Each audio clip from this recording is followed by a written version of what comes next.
நம்ம சேனல்ல வந்த பர்பஸ் ஆஃப் லைஃப் அப்படிங்கிற ஒரு வீடியோவுக்கு ஒரு கமெண்ட் பண்ணியிருந்தாரு, ரொமான்டிக் சூர்யா அப்படின்னு சொல்லிட்டு ஒருத்தர். அதெல்லாம் சரி, இந்த மேல் ஃபீமேல் எப்படி வந்துச்சு, ஏன் மேல் அப்படிங்கிற ஒரு உயிரினம் இந்த பூமிக்கு வந்துச்சு அப்படின்னு சொல்லி ஒரு கேள்வி கேட்டிருந்தார். அந்த கேள்விக்குண்டான விடையை தான் இந்த வீடியோவில் நம்ம பார்க்க போகிறோம்.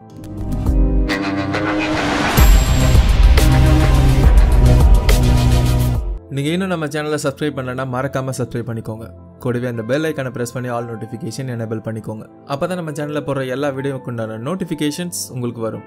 இந்த உலகத்தில் ஆண் அப்படிங்கிற ஒரு உயிரினம் எதுக்காக வந்துச்சு, இந்த வேரியண்ட் எதுக்கு தேவைப்பட்டது, இந்த எவல்யூஷன் ப்ராசஸை இன்னும் எஃபிஷியண்ட்டாக பண்ணுறதுக்காக தான். நம்ம எல்லாருமே இந்த உலகத்தில் இருக்கிற எல்லா உயிருமே சைனோபாக்டீரியாஸோட மறு உருவம் தான். இந்த எவல்யூஷன் ப்ராசஸில் எவால்வ் ஆகி வந்தவங்க தான். ஸோ இதை பற்றி நீங்கள் டீட்டெயிலாக தெரிஞ்சுக்கணும் அப்படின்னா ஆல்ரெடி நம்ம சேனலில் வந்து இருக்கிற பர்பஸ் ஆஃப் லைஃப் வீடியோ பார்க்கலாம். அப்படி இல்லைனா எவல்யூஷன் ஆஃப் எர்த் இந்த வீடியோ பார்க்கலாம். நான் டிஸ்கிரிப்ஷனில் லிங்க் கொடுக்குறேன், இந்த வீடியோ முடிச்சுட்டு செக் பண்ணி பாருங்கள். இப்போ நெருங்கின சொந்தத்தில் கல்யாணம் பண்ணிக்க கூடாதுன்னு சொல்லுவாங்க தெரியுமா, அதற்குண்டான விடை தான் இதற்குண்டான விடையும். ரொம்ப நெருங்கின சொந்தத்தில் 2 பேர் கல்யாணம் பண்ணிக்கிறாங்கன்னு வச்சுக்கோங்களேன்.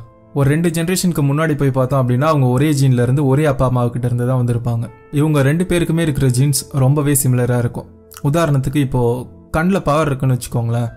ஸோ அவங்களுக்கு பிறக்க போகிற குழந்தைக்கும் கண்டிப்பாக கண்ணில் பவர் இருக்கிறதுக்கான வாய்ப்புகள் நிறையாவே இருக்குது.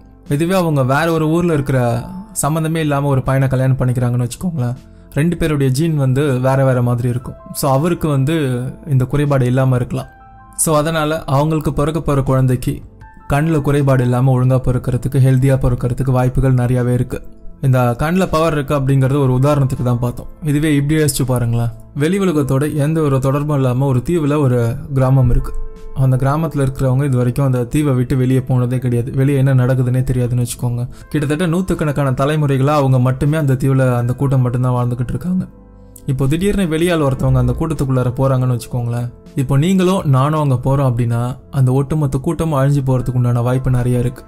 ஏன்னா நம்ம உடம்புல ஆல்ரெடி பல ஆன்டிபாடிஸ் இருக்கும், எதிர்ப்பு சக்தி. இந்த காலரா, பிளேக், யானைக்கால் வியாதி, இந்த அம்மை, இந்த மாதிரி வியாதிக்குண்டான எதிர்ப்பு சக்தி நம்ம உடம்புல டிஃபால்ட்டாகவே இருக்கும். அதே மாதிரி இந்த வைரஸும் நம்ம உடம்புல இருக்கும். உதாரணத்துக்கு இந்த அம்மை வைரஸ் நம்ம உடம்புல இருக்கிறதுக்கு உண்டான வாய்ப்பு நிறையாவே இருக்குன்னு வச்சுக்கோங்களேன். இப்போ நீங்கள் அந்த தீவுக்கு போறீங்கன்னா உங்கள் உடம்புல இருக்கிற அந்த அம்மை நோய்க்கு உண்டான வைரஸ் வந்து அந்த தீவில் இருக்கிற எல்லாருக்குமே ஸ்ப்ரெட் ஆகும்.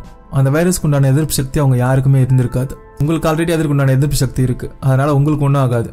நீங்கள் அவங்கள எதுவுமே தொந்தரவு பண்ணல. நீங்கள் அவங்களுக்கு உதவி பண்ணுறதுக்காக அங்கே போயிருந்தாலுமே அந்த ஒட்டுமொத்த கூட்டமும் அழிஞ்சு போகிறதுக்கு உண்டான வாய்ப்பு நிறையாவே இருக்குது. ஏன்னா அவங்களுக்கு அந்த அம்மை நோயை பார்த்ததும் கிடையாது, அதற்குண்டான ஆன்டிபாடிஸ் அவங்களுக்கு தேவைப்பட்டதும் கிடையாது. அதனால அந்த எதிர்ப்பு சக்தி அவங்களுக்கு இருந்திருக்க வாய்ப்பு இல்லை. எந்த அளவுக்கு வெரைட்டி ஆஃப் ஜீன்ஸ் வருதோ அந்த அளவுக்கு அதுக்கு அடுத்த வர ஜீன் அப்படிங்கிறது ரொம்பவே ஹெல்த்தியாக தான் இருக்கும். இப்போ நினச்சி பாருங்களேன், ஆண் அப்படிங்கிற ஒரு இனம் இந்த பூமியிலே இல்லைன்னு வச்சுக்கோங்க.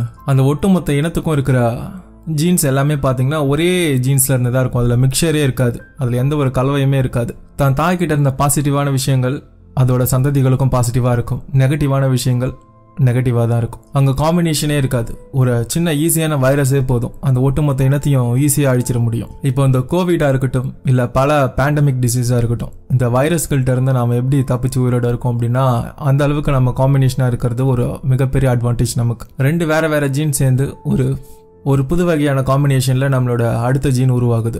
இது மனிதர்களுக்கு மட்டும் கிடையாது, இந்த பூமியில் இருக்கிற எல்லா உயிர்களுக்கும் இந்த மாதிரி தான் நடந்துகிட்டு இருக்கு. அதனால தான் இந்த கோவிட் வந்தப்போ ஒரு சிலர் மட்டும் இறந்து போனாங்க, மீதி எல்லாரும் உயிர் பழிச்சு இருக்கிறதுக்கு காரணம். மேல் இல்லாமல் ஃபீமேல் மட்டும் இருந்திருந்தாங்க அப்படின்னா அந்த இடத்துல அந்த ஜீன் கலவையே நடந்திருக்காது. எல்லாமே தாய்கிட்ட இருக்கிற ஜீன் மட்டும்தான் இருக்கும். கொத்தா எல்லாருமே ஒரே அடியாக போய் சேர்ந்திருப்பாங்க. ஓகே, இதில் அடுத்து நம்ம ரொம்ப முக்கியமாக பார்க்க வேண்டிய விஷயம் என்ன அப்படின்னா, பல கோடி வருஷங்களாக இருக்கிற எல்லா உயிரினங்கள்ட்டையும் ரொம்பவே ஆச்சரியமான விஷயம் என்னென்னா, இந்த ஆண் பெண் அப்படிங்கிற இந்த 2 வகையான பாலினம் இருக்குல்ல, மேல் ஃபீமேல், இது கிட்டத்தட்ட இதோட ரேஷியோ அப்படிங்கிறது 50%லேயே மெயின்டைன் பண்ணிக்கிட்டு இருக்கு. இந்த நேச்சர் ரொம்பவே அழகாக. அதாவது 50% ஜனத்தொகை ஆண் இனமாகவும் 50% ஜனத்தொகை பெண்ணினமாகவும் நிலச்சிக்கிட்டு இருக்கு. இது எப்படி நடக்கும் அப்படின்னா, இப்போ ஒருத்தங்களுக்கு 2 குழந்தை இருக்குன்னா இவங்களுக்கு ஒரு ஆண் குழந்தை, இவங்களுக்கு ஒரு பெண் குழந்தை. அந்த மாதிரி நேச்சர் இந்த ஜெண்டரை பிரிக்கல. ஆண் இனத்துக்கிட்ட இருந்து வர அந்த ஒய் குரோமோசோம்ல தான் இந்த ஜெண்டர் ஐடென்டிட்டியை வச்சிருக்கு. ஒரு தந்தை கிட்ட இருந்து வர உயிரினவில் எக்ஸ் குரோமோசோமும் இருக்கலாம், ஒய் குரோமோசோமும் இருக்கலாம். அது ஒய் குரோமோசோமா இருந்துச்சு அப்படின்னா அது ஆண் குழந்தையா பிறக்கும், எக்ஸ் குரோமோசோமா இருந்ததுன்னா அது பெண் குழந்தையா பிறக்கும். பட் இதை தீர்மானிக்கிறது எதுன்னு பார்த்தோம் அப்படின்னா நேச்சர் தான். குறிப்பிட்ட காலகட்டத்துக்கு ஜனத்தொகை அப்படிங்கிறது ஆணினம் அப்படிங்கிறது ரொம்ப நிறையா போகும். அது ஒரு லெவலுக்கு மேலே போயிடுச்சுன்னு வச்சுக்கோங்களேன், ஆணினம் அப்படியே குறைய ஆரம்பிக்கும். இந்த ஃபீமேல் பெண்ணினம் வந்து ஜனத்தொகையிலையும் கூடுதலாக ஆரம்பிக்கும். இது வந்து ஒரு பேலன்ஸ்லேயே இந்த சீசால ஆடுற மாதிரி ஒரு மாதிரி பேலன்ஸ்டாகவே இந்த நேச்சர் இந்த ஜெண்டர் ரேஷியோவை மெயின்டைன் பண்ணிக்கிட்டு இருக்கும் எல்லா உயிரினத்துக்குமே. பட் ஏன் நமக்கு ஆண் குழந்தை பிறக்குது, ஏன் பெண் குழந்தை பிறக்குது அப்படிங்கிறத நம்மளால் கண்டுபிடிக்கவே முடியாது. அப்படி கண்டுபிடிச்சோம்னா நம்ம ஏதாவது ஒரு இனத்தை அழிச்சிருவோம் அப்படிங்கிறது நேச்சருக்கு தெரியும். ஸோ அதனால தான் அது நம்ம கண்ட்ரோல்லே இல்லை. இதெல்லாம் சரி, இந்த 2 இனத்துக்கும் நடுவில் டிரான்ஸ்ஜெண்டர்னு சொல்லிட்டு புதுசாக ஒரு வகையான பாலினம் இருக்காங்கல்ல, ஆணாவும் இல்லாமல் பெண்ணாவும் இல்லாமல் இருக்காங்கல்ல, இவங்க உருவாகிறதுக்கு என்ன காரணம்? இதை பற்றி நீங்கள் இன்னும் டீட்டெயிலாக தெரிஞ்சுக்கணும் அப்படின்னா ஆல்ரெடி நம்ம சேனலில் இந்த டிரான்ஸ்ஜெண்டர் பற்றி ஒரு வீடியோ இருக்குது, அதை கண்டிப்பாக ஒவ்வொருத்தரும் தெரிஞ்சுக்கணும். அதில் டிரான்ஸ்ஜெண்டரை மட்டும் கிடையாது, நமக்கே எடுத்துக்கோங்களேன். ஒரு குழந்தை ஆணாக இருக்கா இல்லை பெண்ணாக இருக்கா அப்படின்னு சொல்லி தீர்மானிக்கிறது வெளிப்புற தோற்றம், ஃபிசிக்கல் அப்பியரன்ஸ் மட்டும் கிடையாது. மொத்தம் 8 விதமான செக்ஸ் டிட்டர்மினேஷன் இருக்குது. இதை பற்றி டீட்டெயிலாக அந்த வீடியோவில் எக்ஸ்பிளைன் பண்ணியிருப்போம், மறக்காமல் செக் பண்ணி பாருங்கள். இந்த டிரான்ஸ்ஜெண்டர் ஏன் உருவாகிறாங்க அப்படிங்கிற ஒரு கேள்விக்குண்டான முழுமையான பதில் அந்த வீடியோ உங்களுக்கு கண்டிப்பாக கொடுக்கும். ஓகே, செக்ஸுவல் செலெக்ஷன் இந்த ப்ராசஸ் எப்படி நடக்குது? இந்த பாட்டில் சொல்லியிருக்கிற லிரிக்ஸ் அத்தனையும் உண்மையான விஷயம்தான்.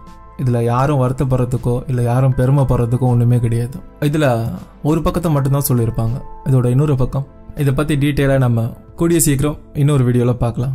அதுக்கு நீங்கள் இன்னும் நம்ம சேனலை சப்ஸ்கிரைப் பண்ணனா மறக்காமல் சப்ஸ்கிரைப் பண்ணிக்கோங்க. அந்த பெல் ஐக்கானை ப்ரெஸ் பண்ணி ஆல் நோட்டிஃபிகேஷன் எனேபிள் பண்ணிக்கோங்க. நம்மளோட இன்ஸ்டாகிராம்லையும் ஜாயின் பண்ணிக்கோங்க. ரொமான்டிக் சூர்யா கேட்ட பதில் இந்த வீடியோவில் அவருக்கு கிடச்சிருக்குன்னு நினைக்கிறேன்.